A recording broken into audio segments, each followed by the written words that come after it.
You and Mike Tyson were in the same sixth grade class, but I guess you guys didn't actually know each other. Yeah, we knew each other. Okay, but you weren't close. No, he hung out with his crew and I hung out with my crew. Okay. And we just interviewed Mike Tyson recently, and there's this interesting story because we did this interview with You God from Wu-Tang Clan, and he had mentioned that Mike Tyson robbed his mother in Brownsville when he was younger and actually tore the earrings out of her ears. Right. And when I brought this up to Mike, his answer was, well, if I did that, then You God should approach me and I'll pay him back the money. Rapper You God from Wu-Tang Clan Yes. said that he's from Brownsville. Back in the days, he said that his mother was robbed on Pickett Avenue and her earrings were snatched. And he seems to believe that you was the guy that did it. Do you have any thought or remembrance about anything like that, or?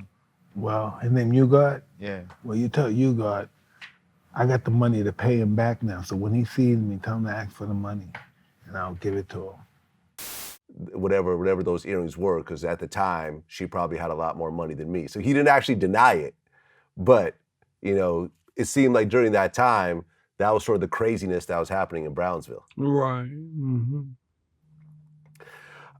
So at what point did you actually start boxing? Well, a teacher brought a tape about Muhammad Ali one day. Then you had them bullies and they be in the classroom. And one of them, he jumped up. I don't like Ali. I like Joe Frazier better. I think Ali a faggot. And I ain't mean to say it, but this is what I said to him. I mean, you must be talking about your mama. Man, we fought for like an hour. The teacher ran out to get the police, get some help.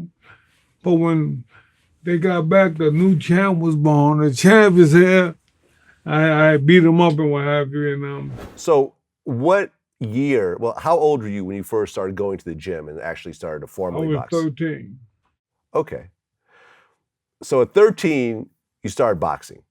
Was this something that you were just a natural at, or did it take some time?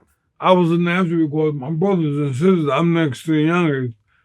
They would take my candy, my pork chop, whatever they wanted, they would take. So therefore, I had learned to fight. And I was pretty good at it. But then when I started boxing, it was second nature to me. Okay. So you started to box and you started competing the Golden Gloves. In 1984, at age 17, you knocked out James Smith in 4 seconds. I never take them off. Oh. Unless I'm taking a shower. Well, at 17, you knocked out James Smith in 4 seconds. Yeah. Well, he caused that on himself. He ran across the ring, ran right to me. With an uppercut, a left hook, right hand, his time was up. Okay. So once you actually started doing Golden Gloves and competing, how was that?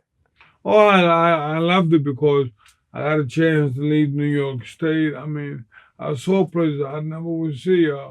Russia, Poland, Italy. I went all over the world boxing. Right. You ended up winning 4 Golden Gloves. Yes, sir. 4 New York City Golden Gloves. Okay. And by 85, you were the #1 light heavyweight in the U.S. Yes, sir. 100%. Mm. And I guess around that time, your friends were calling you Don King because you had your hair up like that. Yeah, how did you know that, man? That's when I had the Jerry curls and whatnot. Well, my hair was, I guess it was a little, could look like not alfalfa, buckwheat a little bit there. And then I got the Jerry curl. But that's when they started calling me Don King.